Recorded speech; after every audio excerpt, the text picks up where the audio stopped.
인생사 세옹지마라고 하는데 예전에는 그 말을 실감하지 못했습니다. 어린 시절 아버지를 일찍 여의었지만 저희 어머니의 사랑과 희생 덕분에 무사히 자랐거든요. 그리고 소소하게 운도 따랐던 것 같네요. 중대한 기로 앞에 행운의 여신이 저에게 미소를 지는 것만 같았어요. 긴장을 한 건지 평소 하던 것보다는 못 본 것 같아요. 고생했다. 최선을 다했으니 결과를 기다려보자. 중학교 1학년 때까지는 아무 생각 없이 신나게 놀았는데 갑자기 대학에 가야겠다는 생각이 들었거든요. 공부를 열심히 했고 고3이 되었을 무렵 제법 상위권 대학들을 바라볼 만한 성적을 유지하고 있었죠. 그런데 수능 당일 컨디션이 좋지 않았어요. 정신력으로 버텨가며 시험을 마쳤고 결과를 기다렸습니다. 성적표를 받았는데 다른 건 평소보다 못 봤는데 수학 그거 하나가 유일하게 만점이었습니다. 성대, 한양대 다 안정권으로 지원 가능한데 잠깐만. 수리가 만점이라고 했니? 네. 그러면 이 전형으로도 될 수도 있겠다. 고대 지원해 볼 수도 있겠어. 고대요? 수학 만점만 지원 가능한 전형이 있는데 고대도 써보자. 알겠습니다. 솔직히 스카이를 갈 수 있을 거라고는 생각을 안 했는데 이공계 계열로 수학 만점자가 지원할 수 있는 전형이 있었고 그해 처음으로 신설된 전형이었죠. 담임 선생님 말씀대로 고대로 지원을 했고 합격을 했습니다. 군대도 마찬가지였습니다. 어머니가 혼자 계셨기에 너무 먼 곳까지 가는 게 부담스러웠거든요. 면회도 그렇고 휴가를 생각해도요. 자대 배치를 받고 보니 경기도 인근이라 집에서 1시간도 채 걸리지 않는 곳이었어요. 대학 합격에 이어 군대 자대 배치까지 슬슬 나에게 운이 따르나 보다 생각하면서도 군대로 그 운을 다 쓴 게 아닐까 생각도 했습니다.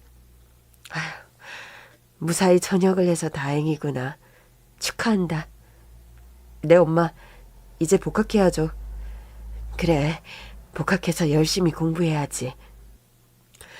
시간이 참 빨라. 어느덧 취업 생각을 해야 하는 나이구나. 벌써. 사실 수학만 만점이었지 다른 과목에서는 고대까지 갈 실력은 아니었던 것 같아요. 대학 수업이 버겁게 느껴질 때가 있었거든요. 특히 영어로만 진행되는 수업을 따라가기 힘들었죠. 그래도 열심히 학점을 따고 졸업을 했습니다.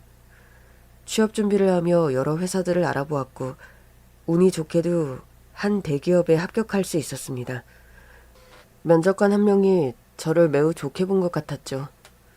그렇게 나름 일이 잘 풀려 탄탄대로를 달리고 있다고 생각했습니다. 너 만나는 사람은 있니? 아니요. 슬슬 결혼을 생각할 나이잖니. 뭐 때가 되면 만나겠죠. 아직 큰 생각 없어요.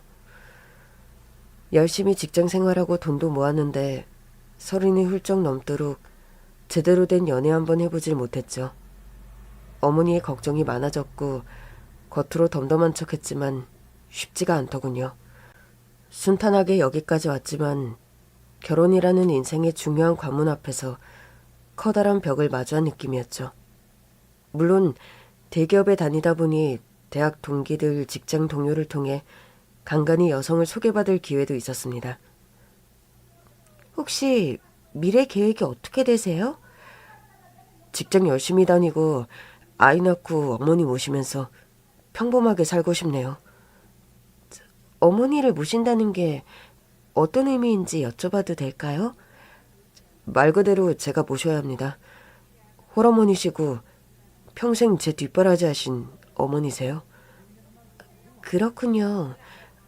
어디가 편찮으신 건 아니고요? 아직까지 건강하십니다. 소개를 받은 뒤 다시금 만남을 요청하면 돌아오는 답은 거절이었습니다. 빙빙 애둘러 돌려 말하긴 했지만 느낌이 왔어요. 이게 이렇게 힘든 일이었나. 제 이야기를 들은 친구 녀석은 답답해하며 가슴을 치더군요. 야, 그렇게 말하는데 어떤 여자가 아이고 최고의 신랑감이시네요 하겠냐? 너무 솔직할 필요 없어. 적당히 해야지 적당히. 아니, 어머니 모셔야 한다는 이야기를 꼭 그렇게 첫 만남에 해야겠어? 인생 미래 계획을 물어서 답을 한 것뿐인데 진짜 나는 큰 거 바라는 거 없어. 책상 뺄 때까지 회사 착실하게 다니고 돈 모으고 토끼 같은 자식들 낳고 우리 어머니 가실 때까지 편히 모시고 그게 다야. 이게 그렇게 어려운 거냐? 내가 열심히 하면 이룰 수 있는 것들이잖아. 그러니까 어머니를 모신다는 말이 요즘 여자들 그런 말 들으면 도망간다니까? 아니지, 그게 나쁜 거야? 너도 알잖아. 우리 어머니 우유 배달부터 식당일, 재봉틀 안 해본 일이 없으셔. 아버지 일찍 돌아가시고 나 하나만 바라보며 온갖 고생을 다 하셨는데 시간이 더 지나봐. 지금보다 더 연세 드시고 하면 힘드실 텐데 내가 모시는 게 당연하잖아. 아니 이 녀석아, 대기업 다니는 녀석이 야야 돈 잘 벌잖아. 돈으로 다 효도하는 거야. 결혼할 때 어머니 혼자 지내시기 좋은 집 좀 얻어드리고 나중에 연세 드시고 하면 시설 좋은 곳에 모시고 그러면 되지. 안 그러냐? 난 아무리 생각해도 그게 도리가 아닌 것 같아. 어머니는 내가 모시는 게 맞아. 이걸 이해해주는 여자를 만나는 게 당연하다고 생각해. 에휴, 심지가 굳으십니다. 아주. 너 이마 장가가기는 글렀다 글렀어. 정말 제가 매번 연애에 실패하는 게 이것 때문일까요? 어머니를 모시고 사는 거, 물론 모든 사람이 그런 거 아니지만 진심으로 사랑한다면 이해해줄 수 있는 거 아닐까요? 결국 소문이 난 건지 주변 사람들이 소개를 시켜준다는 말은 뚝 끊겨버렸죠. 그즈음 결혼정보회사라는 게 등장을 했습니다. 처음엔 그게 뭐라는 회사인가 했는데 광고 같은 게 나오더라고요. 나이는 30이 훌쩍 넘었고 점점 소개를 시켜준다는 말도 끊기니 초조해하던 시기. 그냥 뭐 복잡하게 생각 안 하고 상담이나 해볼까 하는 마음이 들었습니다. 뭔가 주변에서는 그런 걸 이용하는 사람이 없는 것 같아 괜시리 부끄러운 마음에 아무한테도 말하지 않고 아주 조용히 상담을 받아보기로 했죠. 그냥 몇 년 전만 해도 뚜쟁이라고 하죠. 사람 통해서 소개를 받고 했잖아요. 일륜지 대사 중 하나인 결혼이 중요하죠. 결혼을 하려면 어떻게 해야 하나요? 마음이 동해야. 물론 중요합니다만 우리 고객님 결혼이라는 걸 하려면 한 쌍이 되어야 하잖아요. 짝이 있어야죠, 짝. 그냥 어른들이나 주변 사람들 통해 소개받고 선을 보고 그랬다면 이제는 그 일을 전문 기업이 하는 거다 이 말씀입니다. 기업이라는 게 어떤 거죠? 일을 통해 수익을 내는 거잖아요. 전문성이 없는데 기업이 돌아가는 걸 보셨나요?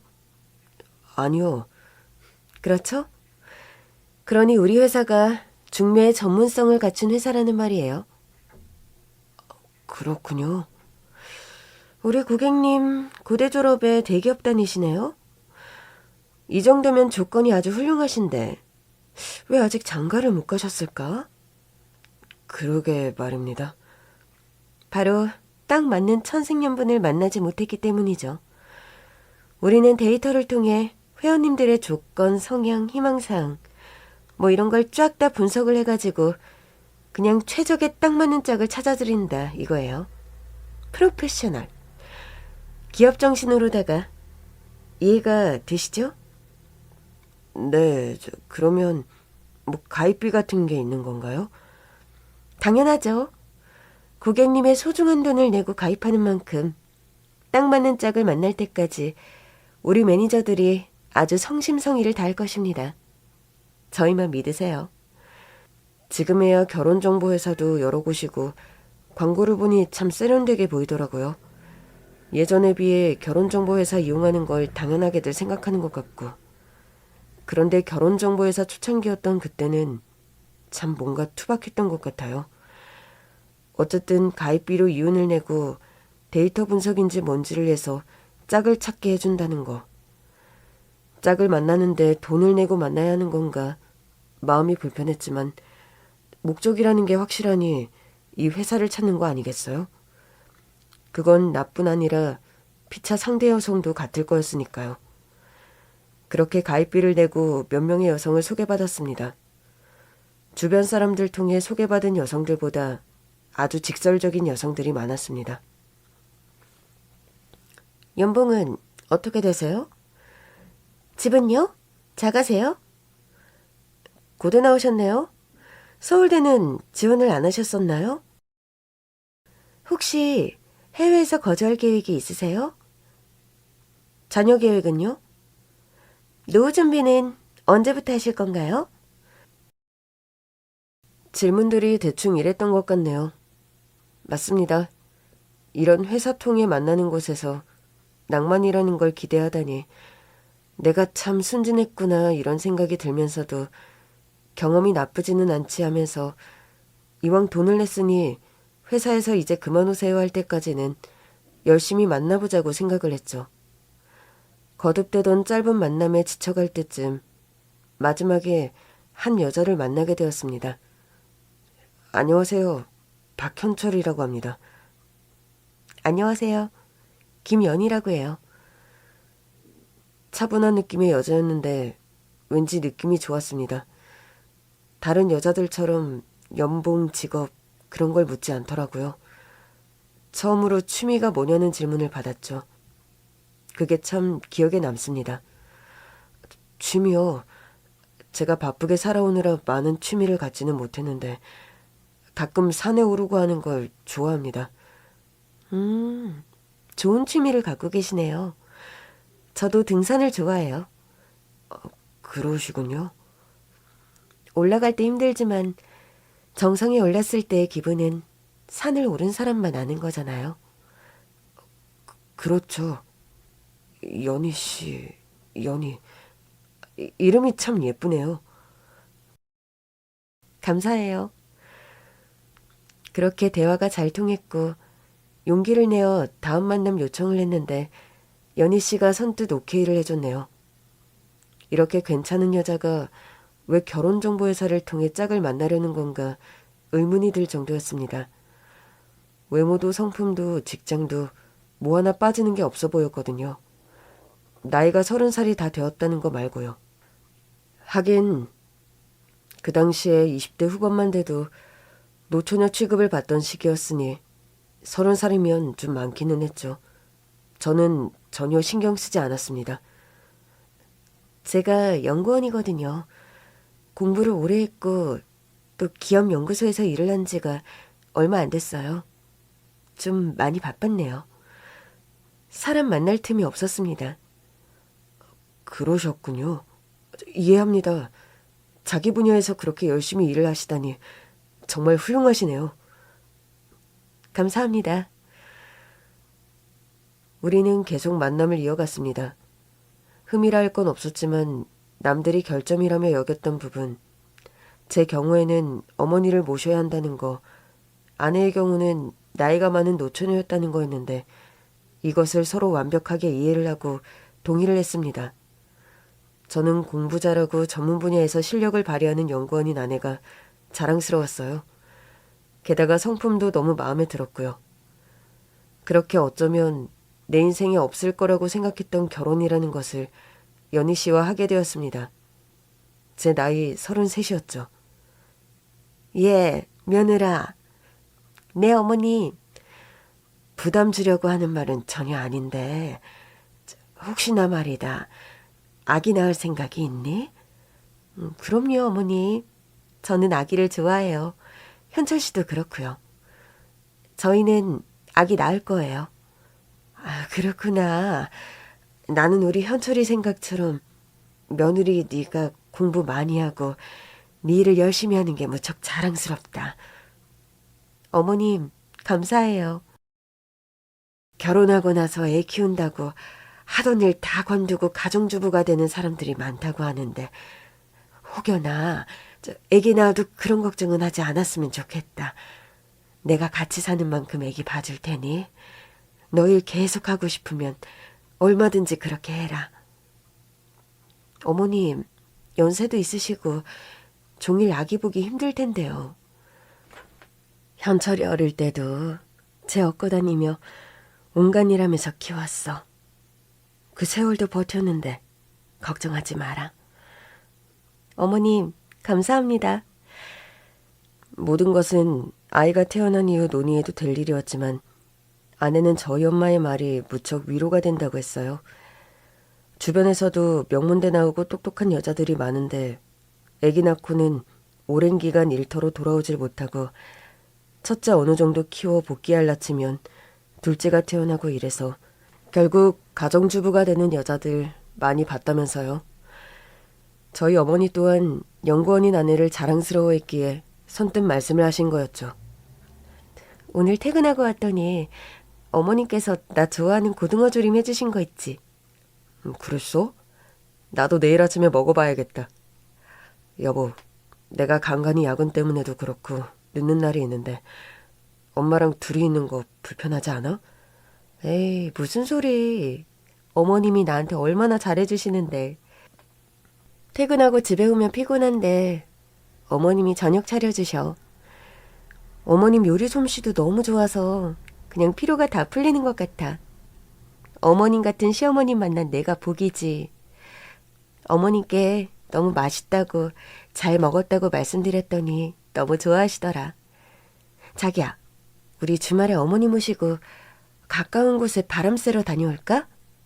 맛있는 것도 먹고 외식하고 오자. 그래, 그러자. 아들 하나만 키운 우리 엄마, 며느리인 아내를 딸처럼 아끼셨어요. 아내 또한 어머님과 같이 사는 게 2배, 3배로 좋은데 여자들이 왜 질색을 하는지 모르겠다며 행복하다고 했죠. 정말 결혼을 잘했다고 생각했습니다. 그리고 결혼한 지 3년 뒤 저와 아내에게 아기 천사가 찾아왔습니다. 떡두꺼비 같은 아들이었죠. 아이고, 아유 어쩜 이리 잘생겼을꼬. 며느라, 우리 며느리 고생 많았다. 애가 평균치 몸무게도 훌쩍 넘어 태어났는데 10달 동안 얼마나 무거웠을꼬. 내가 하루도 안 빠지고 순산하게 해달라고 기도했는데 아이고 감사합니다. 어머님이 잘 돌봐주신 덕분에요. 몸조리 잘해야지. 네가 잘 회복하는 게 제일 중요하다. 미역국 한 솥 끓여놨어. 먹고 싶은 게 있으면 언제든 말해라. 알겠지? 고생 많았어 여보. 아내는 건강한 아들을 출산했고 아기 이름을 현우라고 지었습니다. 아내는 6개월 동안 휴직을 했고 그 뒤에 복직을 했죠. 저희 어머니가 아기 하나는 정말 잘 보시거든요. 신혼 초 약속했던 것처럼 어머니가 우리 아들 육아를 전담하셨고 덕분에 아내와 저는 계속 맞벌이를 할 수 있었어요. 이때 둘 다 열심히 벌어 돈을 많이 모을 수 있었습니다. 아들을 키우는 방식을 두고도 어머님과 아내는 이견을 한 번 보이지 않았습니다. 어쩌다 가끔 보는 손자를 왜 이렇게 키우냐며 잔소리하는 시부모가 많다고 하는데 우리는 아예 같이 사는 거잖아요. 저도 내심 걱정을 하고 있었는데 오히려 아내가 저한테 말을 하더라고요. 어머님 최선을 다하시고 계셔. 자기나 나나 밖에서 일하는 시간이 많고 저녁에나 현우 볼 수 있는 거잖아. 어머님이 어른이시고 현우를 너무 아끼고 사랑하시니까 나는 사소한 거에 대해 이래저래 말 붙이고 싶지 않아. 어머님을 믿으니까. 당신이 그렇게 말해줘서 고마워. 내가 무슨 복이 있어서 당신 같은 사람을 만났는지. 나도 그렇게 생각하는데 내가 무슨 복이 있어 당신을 만났을까 하는 생각. 결혼정보회사를 통해 만났다는 게 믿기지 않을 정도야. 다들 조건만 따지는 곳에서 어떻게 이리 만났는지. 만날 사람은 다 만나게 되어 있는 거 아니겠어? 운명이야, 우리는. 그런데 엄마가 현우 옷을 너무... 우리가 예쁜 옷도 많이 사주는데 엄마가 입히는 게 죄다 편한 옷이잖아. 색깔은 얼마나 알록달록한지. 에이, 자기야. 그게 뭐 어머니 마음처럼 되는 줄 알아? 당신 요새 현우가 얼마나 고집 부리는지 모르는구나? 외출 한번 하려고 하면 이거 입겠다 저거 신겠다 자기 주장이 한창 강할 때야. 어머님이 그 고집을 어떻게 꺾어. 원 녀석. 아유, 사는 녀석이 어떻게 그렇게 지 입는 거에 민감한지. 애들이 다 그렇지 뭐. 어느새 자라 자기 주장이 세진 아들을 봐도 그저 행복했습니다. 한 번은 친구 결혼식에 초대받아 아내와 아들과 함께 다녀오려고 했는데 친한 친구 결혼식이라 아기용 턱시도를 큰맘 먹고 샀거든요. 평소에 입을 일도 없지만 그냥 한번 기념으로 멋지게 입자 생각해서요. 결혼식 늦지 않게 출발을 해야 하는데 이 녀석이 턱시도는 절대 입지 않겠다며 내복을 입고 고집을 부리는 게 아니겠어요? 아주 진땀을 빼며 간신히 설득해 턱시도를 입혔습니다. 이제 나가기만 하면 되는데 할머니 손을 꼭 붙잡고 볼멘 소리를 하더라고요. 할머니 모자. 할머니 모자 쓰고 갈래. 현우, 할머니가 떠준 모자 쓰고 싶어? 네, 할머니 모자 주세요. 어머니가 손수 뜨개질한 초록색 방울모자가 있었는데 녀석이 그 모자만은 꼭 쓰겠다고 고집을 부리는 겁니다. 게다가 한여름에요. 겨울에 쓰던 모자를 어찌나 찾고 난리던지 결국 턱시도를 입고 그 위에 겨울 털모자를 쓰고 결혼식장에 갔던 기억이 있습니다. 이러니 이 녀석을 종일 보는 게 어찌나 힘들지 말 다 했죠. 아들은 그만큼 할머니를 좋아했고 할머니 품을 아주 편안해했습니다. 어머니도 손주라고 하면 세상 무엇을 내줘도 아깝지 않은 존재, 보물이었죠. 그렇게 유치원을 졸업하고 어느덧 아들이 초등학교에 입학하게 되었습니다.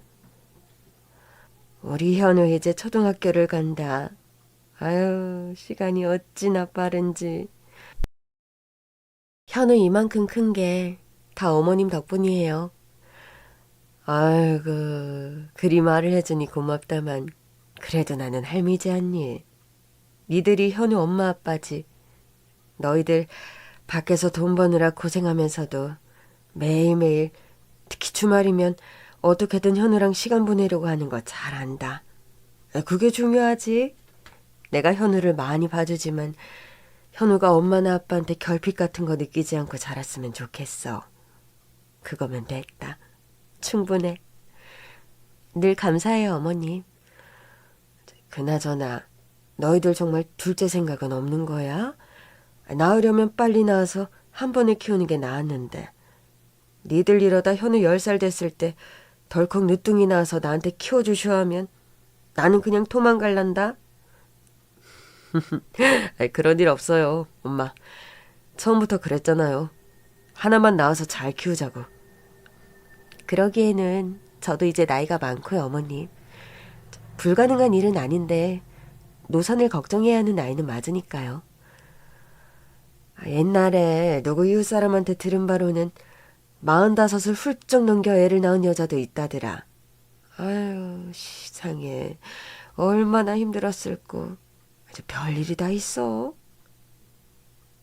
엄마, 현우 동생 보고 싶어요, 진짜? 그냥 하는 소리지. 현우 초등학교도 가고 하니 내 마음이 그렇더라고.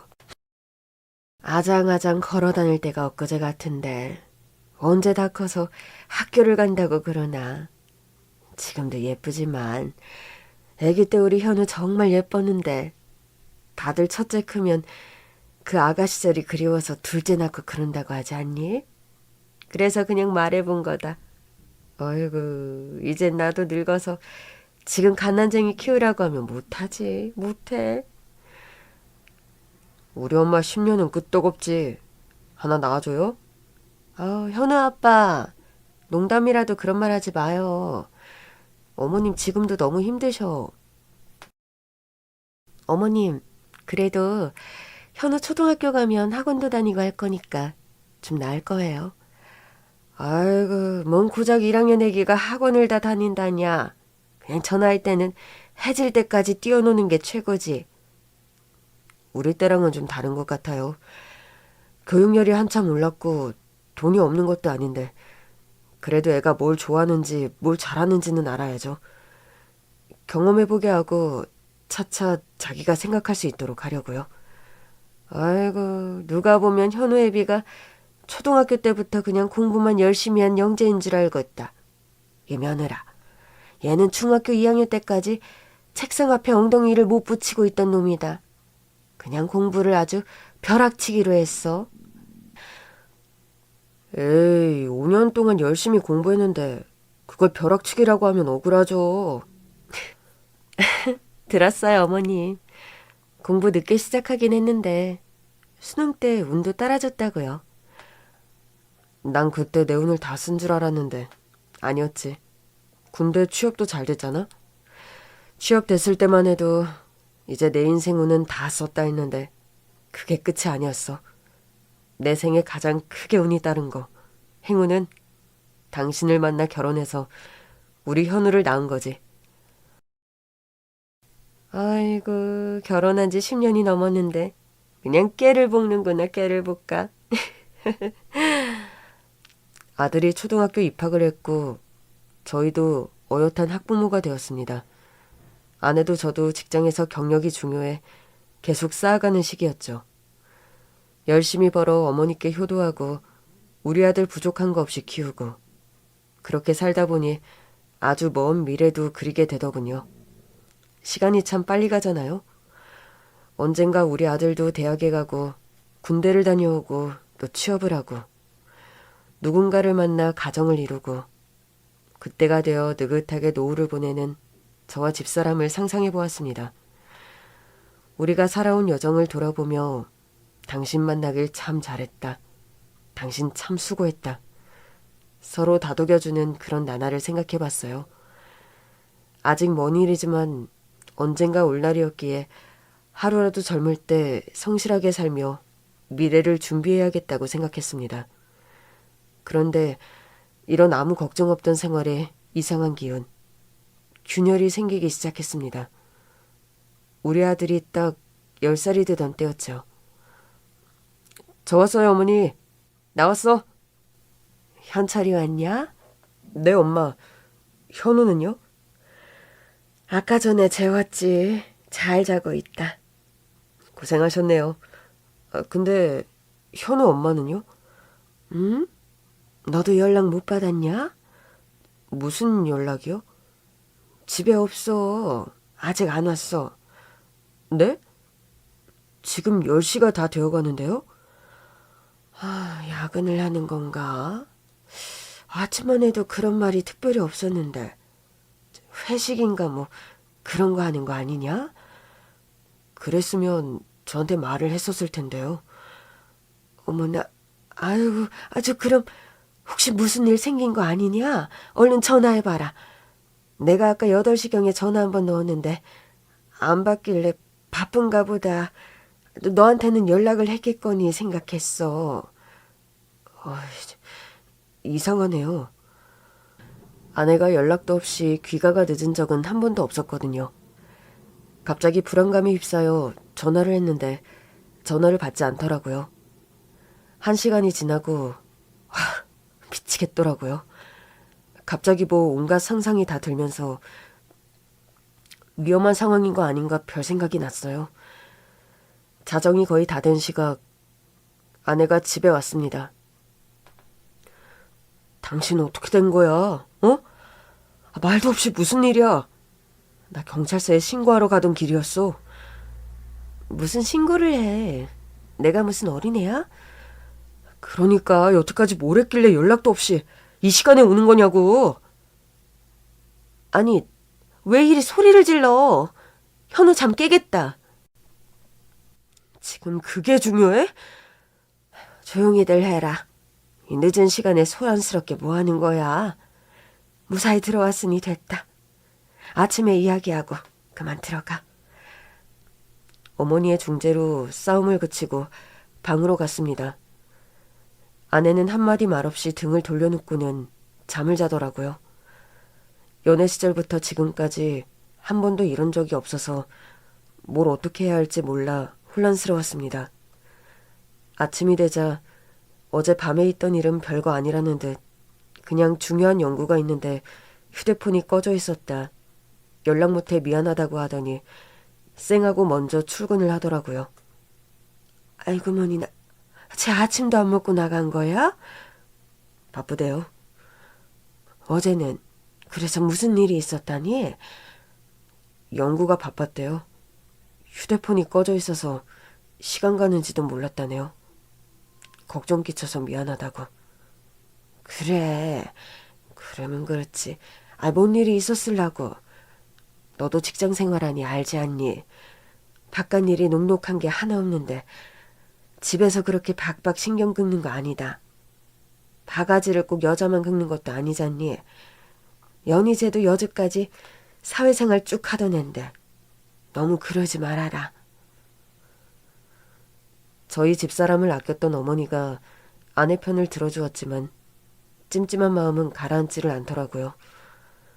그런 마음으로 바라보니 사소한 것들이 다 이상하게 보이는 거였습니다. 갑자기 밤중에 전화벨이 울리질 않나, 뜬금없이 재활용을 벌이겠다고 나가서 한참을 안 들어오질 않나. 그런 나날이 3달 정도 지속되고 심지어 아내가 말없이 외박까지 하자 저의 인내심은 한계에 다다랐습니다. 출근하는 척하고 나갔지만 사실 휴가를 냈죠. 아내 회사로 찾아갔어요. 이야기 좀 하자고 연락을 하니 점심시간에 회사 앞으로 나오더라고요. 멀리서 아내를 바라보는데 흰 연구원 가운 같은 걸 입은 훤칠한 남자와 화단 옆에 서서 한참을 뭔가 속닥거리며 이야기를 나누더라고요. 그때 느낌이 왔습니다. 저놈이구나. 하루가 멀다 하고 귀가가 늦고 연락도 안 되고 외박까지 한 게 다 저놈 때문이구나. 화가 나서 주먹이 부들부들 떨리는 걸 간신히 참았습니다. 회사까지 찾아오고 무슨 일이야? 집에서 이야기해도 되잖아. 나 시간 많이 없어. 당신은 어떻게 이 시간에 여기로 온 거야? 연차 냈어? 지금 그게 중요해? 또 그 소리. 그럼 뭐가 중요한데? 당신 어떻게 이럴 수 있어?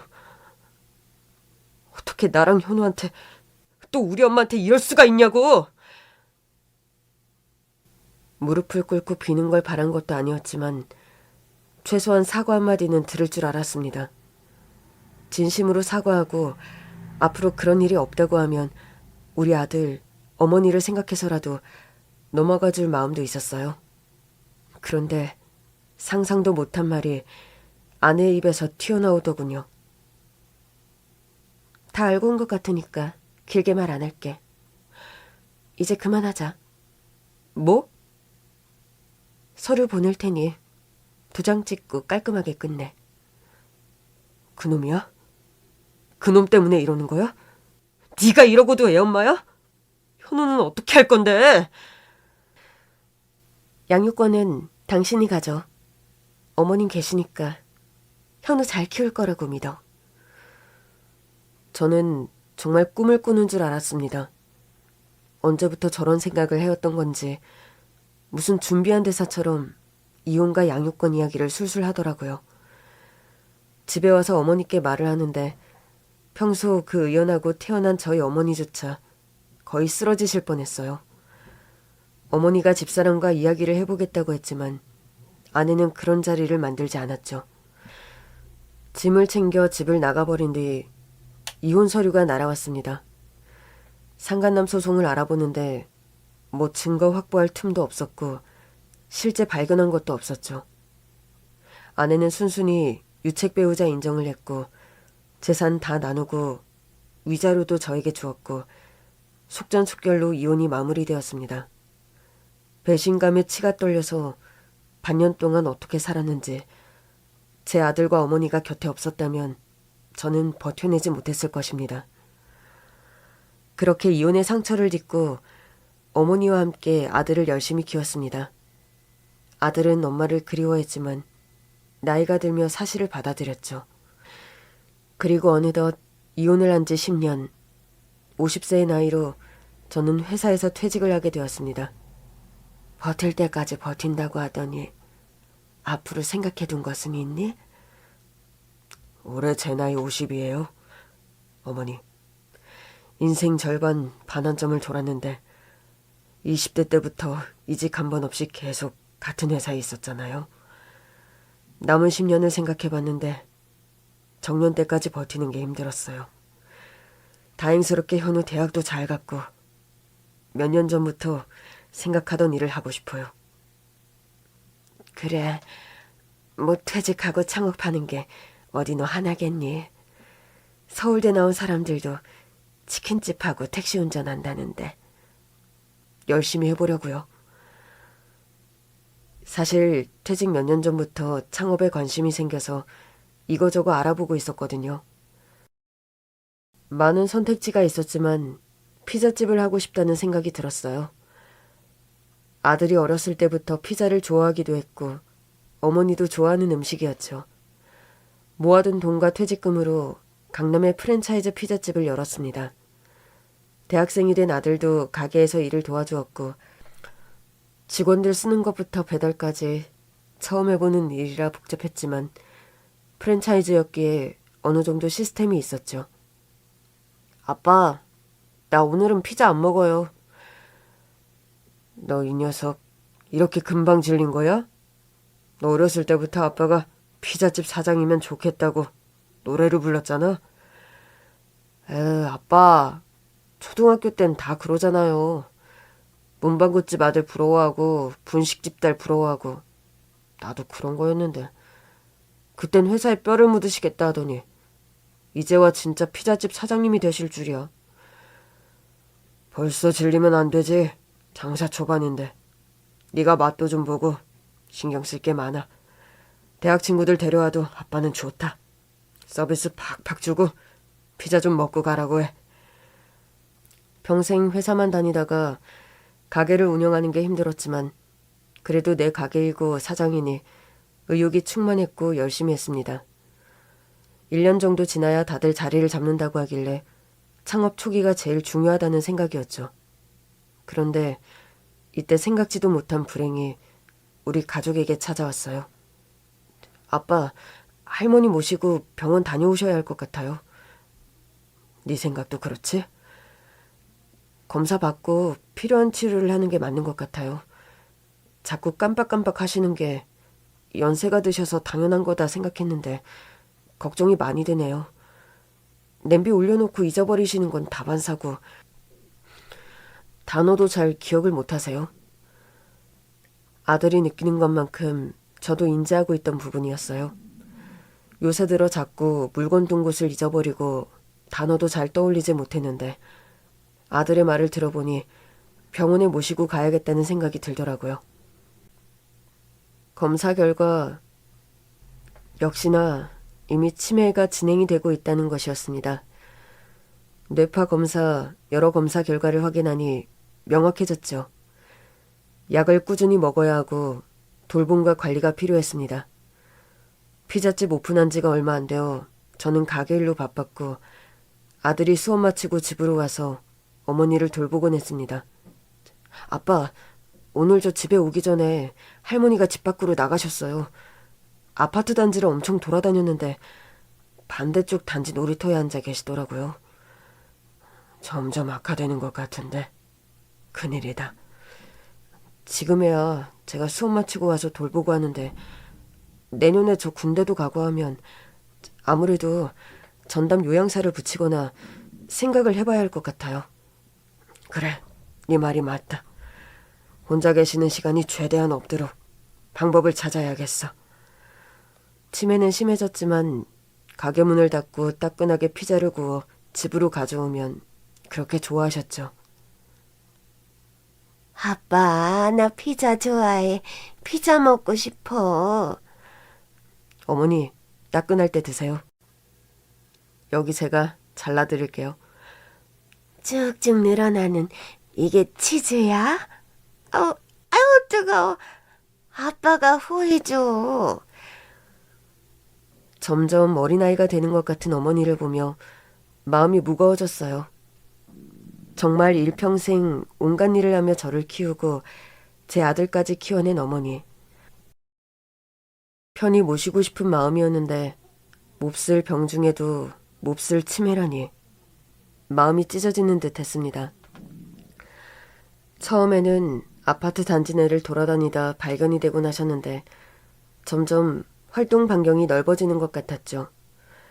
활동 보조하는 사람을 붙였지만 완벽하게 24시간 사람이 붙어있는 것은 힘들었어요. 살다 보면 급한 일도 생기고 하니까요. 그러던 어느 날 한창 피자를 만들고 배달을 하고 있는데 아들로부터 다급한 전화가 걸려왔습니다. 아빠, 할머니가 집에 안 계세요. 아파트 단지에 계신 거 아니야? 찾아봤어? 없어요. 가게 좀 일찍 마감하고 빨리 오셔야 할 것 같아요. 서둘러 주문을 마감하고 집으로 갔어요. 아들과 함께 주변을 2시간 넘게 돌아다녔지만 어머니는 그 어디에도 안 계셨죠. 결국 그날 새벽 아들과 함께 경찰서에 가서 신고를 했습니다. 주변 CCTV를 본다고 하더군요. 하루 이틀이 지나도 소식이 없고 너무 걱정되어 결국 저는 피자 가게를 잠시 닫을 수밖에 없었습니다. 전단지도 만들어서 동네랑 주변에 붙이고 다니고 정말 피가 마르는 것 같았습니다. 아빠, 이대로 가게 접으실 거예요? 오픈한 지 1년도 안 되었는데 지금 벌써 3주째 가게 문을 닫았잖아요. 경찰에서도 찾고 있고 저도 계속 찾아볼 테니 가게는 다시 여는 게 좋겠어요. 아들의 말도 일리가 있었죠. 1년도 안 된 가게를 닫을 수는 없었습니다. 다시 가게 문을 열고 열심히 홍보하고 장사를 시작하는 한편 경찰서에 들러 어머니에 대한 소식이 있나 확인하고 그런 생활을 하게 되었죠. 어머니가 사라진 지 한 달이 다 되어가던 때였습니다. 어느 저녁 피자 주문 하나가 들어왔어요. 주소를 확인해보니 청담동에 있는 펜트하우스였습니다. 밀린 주문으로 기사들도 바쁘고 잠시 가게를 아들에게 맡기고 제가 직접 배달을 가야겠다고 생각했죠. 장소에 도착해보니 건물이 참 멋지더라고요. 입구에서부터 신원을 확인하고 몇 호에 오신 거냐 절차가 있더라고요. 피자를 주문한 해당 호실 앞에서 벨을 눌렀습니다. 피자 배달 왔습니다. 잠시 후 문이 열리고 안으로 들어가는데 저는 신발장 현관에서 그대로 그만 주저앉고 말았습니다. 피자를 시킨 사람이 절대 잊을 수 없는 얼굴이었기 때문이었죠. 바로 10년 전 이혼한 전처였던 것입니다. 들어와. 자기 보려고 일부러 시켰어. 마치 모든 걸 알고 있다는 듯한 말투. 그건 그렇고 청담동 펜트하우스라니. 연구원인 것은 맞았지만 이렇게까지 좋은 집을 살 형편이 되나 별의별 생각이 다 들더군요. 그 상간놈과 살고 있는 건가? 거기까지 생각이 미치자 피자나 놔주고 돈을 받고 빨리 나오자는 생각뿐이었습니다. 그런데 그 안에서 갑자기 익숙한 목소리가 울리는 겁니다. 언니, 나 피자 먹고 싶어. 빨리 피자 줘. 우리 오빠가 만든 피자 맞아? 어머니. 신발도 못 벗은 채로 안으로 뛰어들어가니 실종된 우리 어머니가 안에서 해맑게 웃으며 저를 바라보고 있었어요. 오빠 왔네. 오빠 맛있는 피자 가지고 왔어? 뜨거우니까 호 불어줘. 어머니! 달려가서 어머니를 꼭 끌어안았습니다. 조금 마르긴 했지만 상태는 좋아 보이셨어요. 어떻게 된 거야? 여보, 내가 잘못했어. 그땐 그게 옳았다고 생각했는데 너무 큰 상처를 준 것 같아. 내가 다 설명할게. 우선 저는 뛰쳐나가 경찰서로 향했습니다. 실종 신고 이후 거의 매일 경찰서에 드나들며 새로운 소식을 물었기 때문에 어머니를 무사히 찾았다는 걸 알려야 했어요. 경찰서로 가서 어머니를 무사히 찾았다고 경보를 해제해도 된다고 말씀을 드린 뒤 다시 어머니와 아내가 있는 곳으로 돌아왔죠. 어떻게 당신이 어머니를 데리고 있는 거야? 그 이후 아내의 입을 통해 듣게 된 이야기는 참으로 놀라웠습니다. 그러니까 10년 전 아내가 바람을 펴서 이혼을 한 거였는데 사실은 바람을 핀 게 아니었다는 겁니다. 그도 그럴 것이 증거 같은 것도 없었는데 순순히 아내가 바람이 맞으니 이혼을 하자고 한 거였거든요. 위자료도 다 주고요. 나 이제 현장 연구는 그만뒀어. 사실 10년 전 그때 몸에 이상이 생겼거든. 어머님이랑 당신한테 말 안 하고 병원 다니면서 검사 받느라 한창 정신이 없었어. 몸에 무슨 문제가 있었던 건데? 연구하며 생길 수 있는 일이야. 화학물질에 노출이 많이 되었대. 나도 갑자기 어지럽고 속이 메스껍고 그랬었어. 병원에 가서 검사를 받았는데 상상도 못한 이야기를 들었지. 불치병 판정을 받은 거였어. 당시에 나한테 길어도 1년이라고 했거든. 여러 곳에서 검사를 받았는데 다 비슷하게 말하더라고. 사실대로 말 못해서 미안해. 뭐라고? 불치병? 어떻게 그런 걸 숨길 수가 있어? 근데 지금 당신 괜찮아 보이는데 어떻게 된 거야? 몸이 안 좋았던 건 정말 사실이야. 앞이 캄캄했어. 제일 생각나는 건 현우였고. 우리 현우 고작 10살이었는데 1년 동안 투병하면서 힘들어하는 당신이나 현우. 어머님 볼 자신이 없었어. 그래서 그런 거야. 그런 상처를 줘서 특히 당신한테 너무 미안해. 날 못 믿은 거야?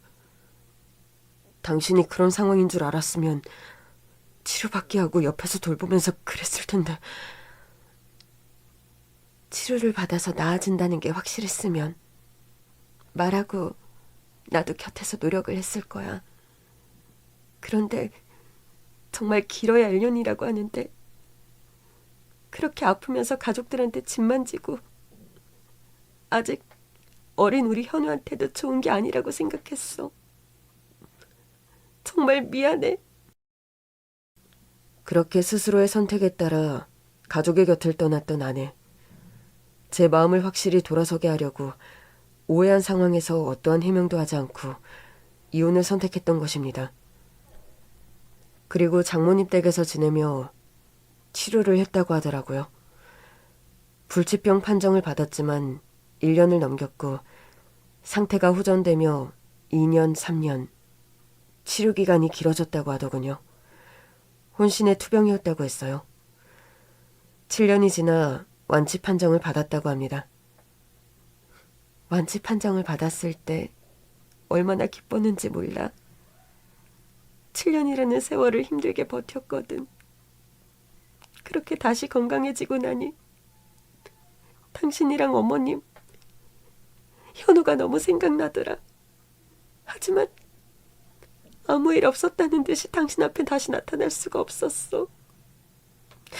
나를 용서하지 않을 거라고 생각했어.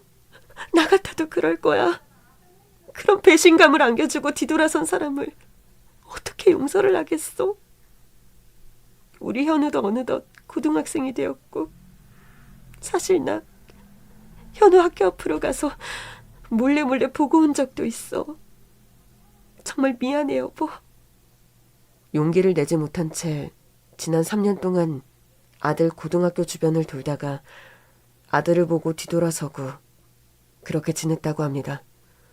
그러다 며칠 전 거리를 떠도는 저희 어머니를 발견한 거였어요. 어머니가 당신을 알아봤어? 난 어머님께서 편찮으신지도 몰랐어. 그래서 어머님을 보고 앞불싸는 마음에 달아나려고 했는데 다가와 덥석 내 손을 잡으며 며느라 추운데 왜 밖에 있냐며 안아주시던 걸 집으로 모셔다 드리려고 했어.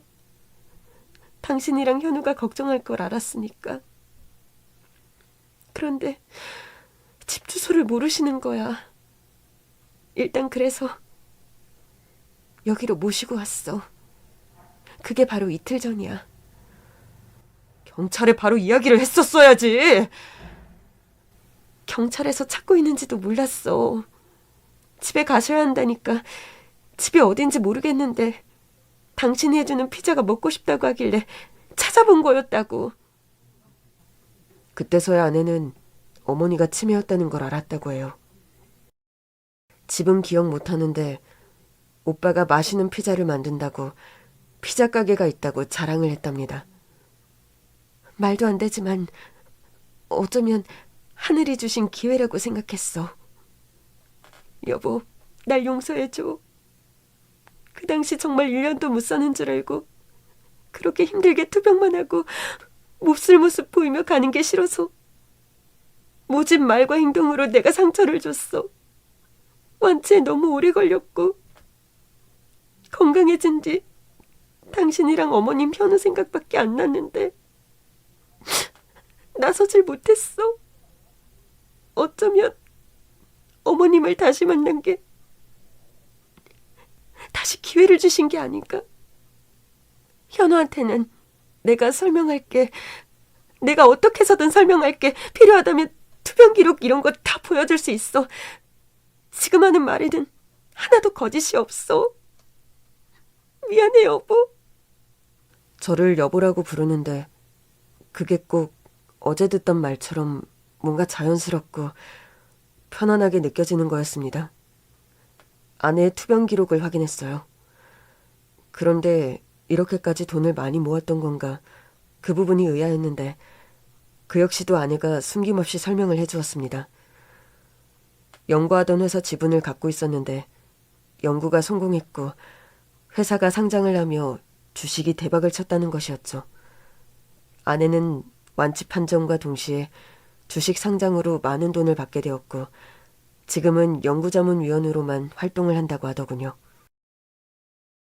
어머니는 피자를 맛있게 드시며 아내와 대화하는 저를 흐뭇하게 바라보셨죠. 예, 며느라. 너도 와서 이거 좀 먹어라. 현우애비가 만든 피자잖아. 이 치즈 봐라. 참 고소하고 맛있어. 응? 얘들아, 같이 먹자. 치매가 발현한 이후 거의 처음으로 또렷하게 현우애비라며 저를 부르는 거였습니다. 그렇게 이따금씩 정신이 온전히 돌아올 때가 있었지만 이후 대부분의 시간을 저를 오빠, 아내를 언니라고 부르며 지내셨어요. 아내는 우리 아들 현우에게 진심으로 사죄를 하며 용서를 구했고 오랜 시간 엄마의 빈자리에 결핍을 느꼈을 아들은 그 자리에서 펑펑 울었습니다. 깨진 그릇은 다시 붙였을 수 없다고 하는데 저희는 기적적으로 다시 함께 살게 되었어요. 어쩌면 아내를 그토록 예뻐했던 저희 어머니가 우리를 다시 이어주기 위해 그렇게 거리를 배회하다 아내와 재회를 한 게 아닌지 그런 생각도 듭니다.